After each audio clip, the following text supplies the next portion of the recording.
બીજો એક મહત્વનો પ્રશ્ન મને થઈ રહ્યો છે કે હમણાં છેલ્લી ઘડીએ એક ફોર્મ કહી શકાય કે બંને પાર્ટીમાં ભરવામાં આવ્યો છે એવું એક ઉત્તમ ઉદાહરણ છે ભોરોલ સીટનું. એના વિશે આપનું શું કહેવું છે? देखो भोरल सीटની અંદર કોંગ્રેસ પાર્ટીના એક આગેવાન હતા જોગાજી રાજપૂત. જી. એ જોગાજી વર્ષોથી એક એ વિસ્તારના સામાજિક રીતે તમામ સમાજોમાં સારું એવું નામના ધરાવતા હતા. એમની સામે ભાજપ પાસે કોઈ ઉમેદવાર હતો નહીં. ખૂબ તપાસ કરી, ન મળ્યો. એ તો ક્યાંક ને ક્યાંક કોઈ ચોકઠા ગોઠવી અને એમને કોંગ્રેસ પાર્ટી જોડેથી ફોર્મ ભરાવરાયું. ફોર્મ ભરી કોંગ્રેસે મેન્ડેટ આપ્યો અને છેલ્લી ઘડીએ ભાજપમાં ફોર્મ ભરીને ગદ્દારી કરવામાં આવી. જી.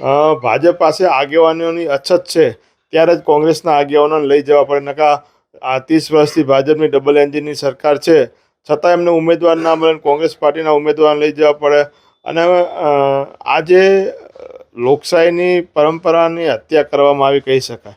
કે તમે જે માણસ કોંગ્રેસ પાર્ટીનો સભ્ય છે, ભાજપનો સભ્ય પણ નથી, એને તમે કોંગ્રેસનામાંથી ફોર્મ ભરી નાખ્યું, ભાજપમાં ફોર્મ ભરે ત્યારે પણ તેમનો સભ્ય નથી. એ ફોર્મ ભર્યા પછી ભાજપની ઓફિસ જઈને જોઈન કરે છે. એટલે તમે તમારો જે પાર્ટીનો સભ્ય નથી એને કઈ રીતે ઉમેદવાર બનાવી શકો છો?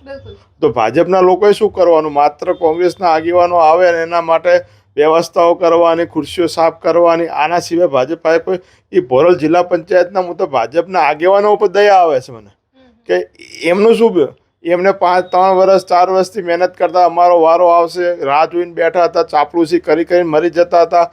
તેમ છતાં વારો કોનો હોય? કોંગ્રેસના કોઈક આગેવાનને જઈને લડાવવામાં આવ્યો.